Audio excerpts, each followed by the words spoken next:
Jeff, the problem is the almost endless thwacking. There's so much thwacking. You live next door to the thwacking, and you'll be driven out of your mind. Yes, unfortunately, nobody likes endless thwacking sounds. You have a beautiful home, Jeff.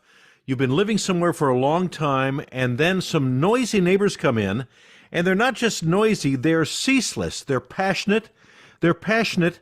P with a passionate, P for pickleball, Jeff. We're back to pickleball. Back to pickleball. I'll tell you this. We can't get away from it. It's just a constant issue. You wouldn't think it would be, but Dateline Philadelphia. Yeah. Apparently, they converted. Let me quote it right. I think they turned 3 tennis courts into 6 pickleball courts. Oh man.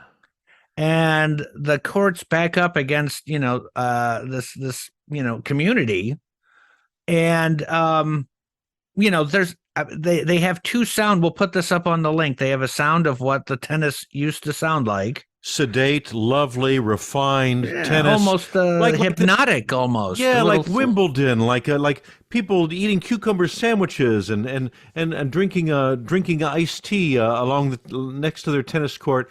Lovely, refined people who play tennis. The long, lovely rackets, the tennis rackets, the little white skirts, and versus the constant thwacking of hard plastic ball on graphite paddles. And they actually put up a link of what each of those 2 things sound like. And I got to say, if I had to listen to the pickleball issue, the thwacking all day long, thwacking would drive you mad, Jeff. Up until 8:00 at night. Wow. Yes, that would be a nuisance, to put it mildly. And so if you love pickleball, maybe maybe it's convenient for you. You can just kind of hop over the fence and play some pickleball. But if you've lived in the home for a long time, maybe you're just maybe you're a tennis player. Maybe you're playing chess, mahjong, some other quiet. Maybe you're a Scrabble player, Jeff. You like a quiet board game. Yeah, I know. Well, involves no thwacking whatsoever. No thwacking. Well, I think part of the problem is these houses are like 14 feet off the pickleball courts. No thwack you very much, Jeff.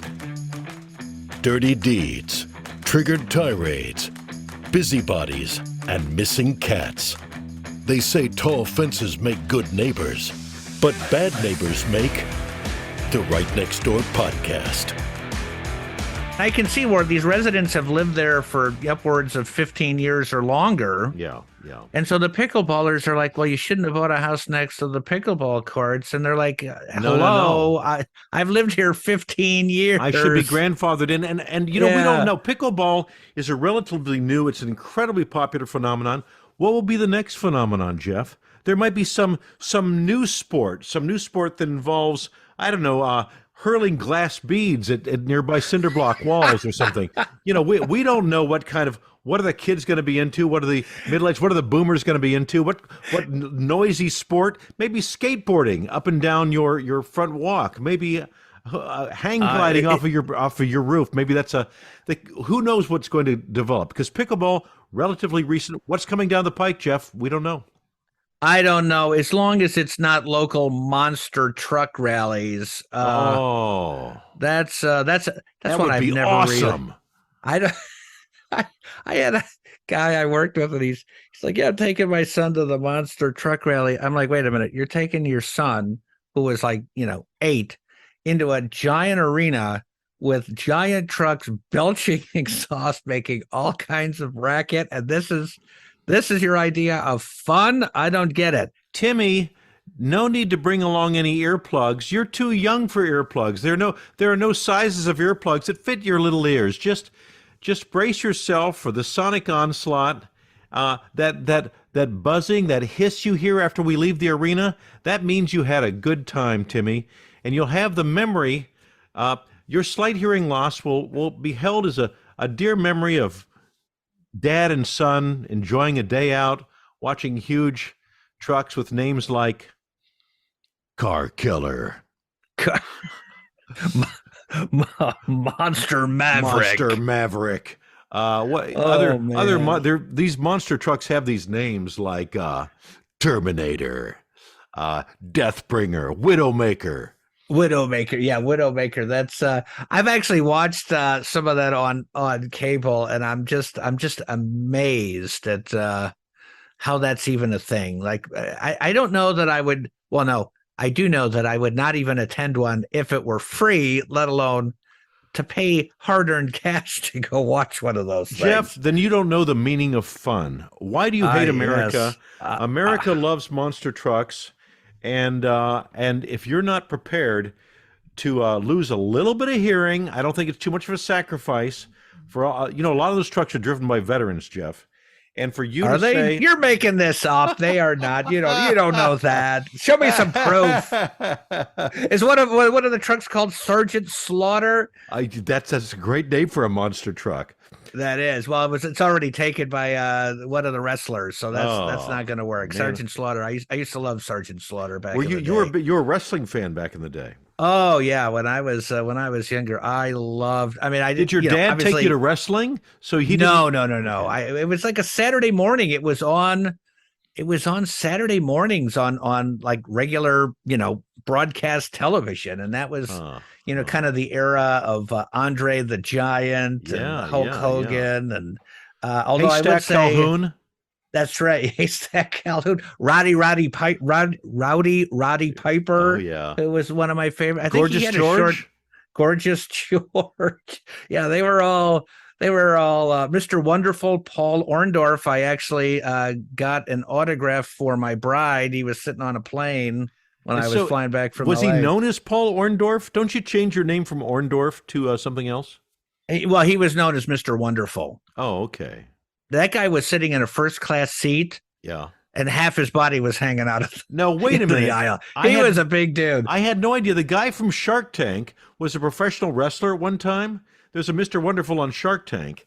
Are they not the same person? No, not that. Not So there are multiple Mr. Wonderfuls. I better Google that. I hope I'm not confusing. No, it was Paul Orndorff was Mr.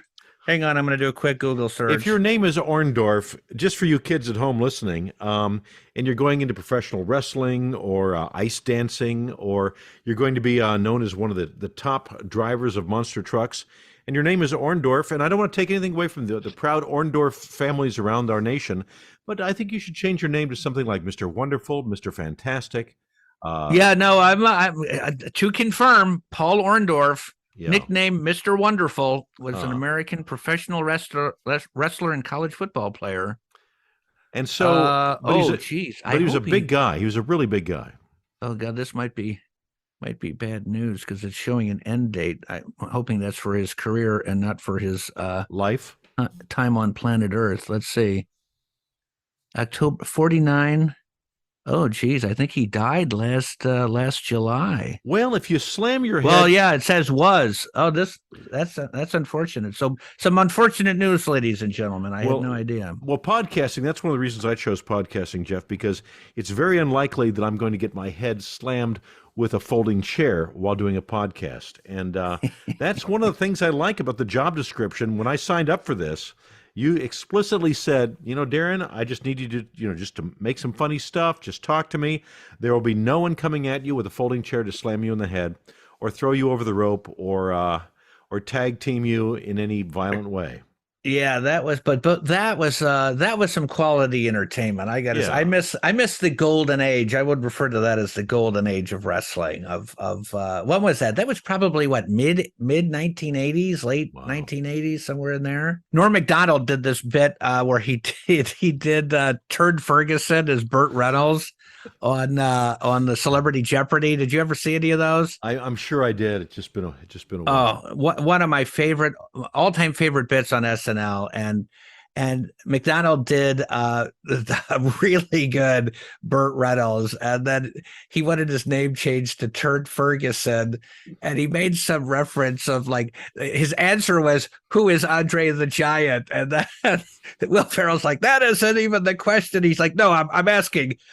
Who is Andre the Giant? I mean, it's so goofy, but I still have tears of laughter in my eyes when I watch those We'll look for that bits. and link to it if we can. So there's so many career paths now. the world changes. There are now, Jeff, there are 8 billion people on the planet. Did you see that? Are you making that up, or is that No. This is something fact checking? This is part of this is the headline in Huffington Post. There are now 8 billion people on planet Earth, and that is a lot of neighbors. Yeah, that's yeah. a lot. A lot of people getting busy. A lot of people making babies in your neighborhood and mine. And although I got to tell you, I didn't want to even bring this up on today's show, but the amount of neighbors that are actually doing physical harm to their neighbors over stupid stuff. Oh, really? Unbelievable. One caught my attention because it was in Whittier, California. Yeah. And like some poor guy in his 70s died after being accosted by, some 20-year-old neighbor, 20-something-year-old neighbor. Didn't really say what the dispute was. It was probably like, that's an avocado off my avocado tree. Give it back. Oh. I mean, just crazy, stupid stuff. You have to pick your battles, Jeff. Do I go and knock on the door of the guy with the monster truck in his driveway? Because if you're a monster truck owner, you might be the kind of person that would take offense at someone having a problem with your car. So we just got to get along, Jeff. We just got to get along. We have got to get along. I know I'm Mr. Bad reference today. Did you ever see a movie called Big Fat Liar? I don't recall seeing that. There's a great monster truck scene where Paul Giamatti plays like this crazy producer, and he steals this kid's script. And the script is called Big Fat Liar. He turns it into a movie. Anyway, they do all these like pranks on him. It's like a kiddie movie, but for some reason I find it absolutely hysterical. So there's a cameo by like Lee Majors in it, and he plays $6 million man. Guy, $6 million man. And there's a great line where Giamatti is like, "You can take vacation, Grandpa, in 2 years when you're dead." He's like, "You're not going to your grandson's birthday party." I mean, there's just some great lines in there. But that reminded me of a pretty funny monster truck scene where Paul Giamatti's Jaguar, they jack up his car, and he's trying to stop the car, and they rig the horn to the brake, so he's like trying to brake, but the horn is going, and then his Jaguar hits the monster truck tire, which is like 3 times the size of his car. Yeah. And then this guy that looks like, I don't know, like Bam Bam from the Flintstones comes out with the cutoff T-shirt, and he's like, "You hit my truck." He's like, "What are you talking about? That's a tire." It's a ridiculous scene, but I don't know why I'm flashing back to that monster truck reference. The monster truck, it's loud, it's offensively loud, but the steady drip, drip, drip of pickleball thwacks, Jeff, that leads to madness, the kind of madness that will make neighbor attack neighbor. Fun facts here. So a tennis ball going back and forth generates about 25 decibels worth of sound. Good to know. Guess how much for a pickleball? More than that. 65 decibel range. Wow. That is more than double. And what this article in the Philadelphia Inquirer is saying is that the high pitched sound, as humans, we are programmed to find high pitched sounds alarming, much like a baby crying. Yeah. So we're pre-programmed to think, that causes distress. Yeah. Because most humans do not like high-pitched sounds, and I guess when you reach a certain age, you lose that upper register anyway. We do. So they should just tear down all these houses and put up a retirement community, and everything will be fine. Does the racket need to be quieter, or does the ball need to be quieter? Just a quote here. It says, "Hearing pickleball smacks all day, quote, just drains the energy out of you," said a 79-year-old neighbor who asked not to be identified because he says pro pickleballers have harassed him. Wow, so they're even, I mean, the guy's pushing 80 years old. You got like these 30-something pickleballers harassing this guy. That 79-year-old guy, what he needs to do, he's probably got a few bucks at this point.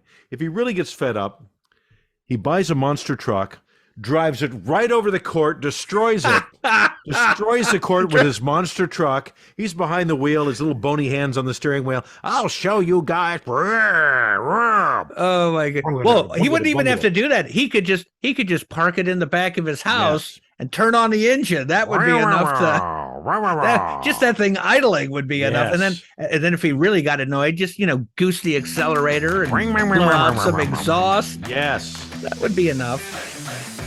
You have a neighbor who's driving you crazy. Tell us about it. RightNextdoorPodcast@gmail.com. The Right Next Door Podcast is an unscripted production of Eversharp Media, which takes a satirical look at local news coverage and social media. The material, views, and opinions expressed are not necessarily those of the talent, guests, or the production company. Celebrity voices impersonated, including this one.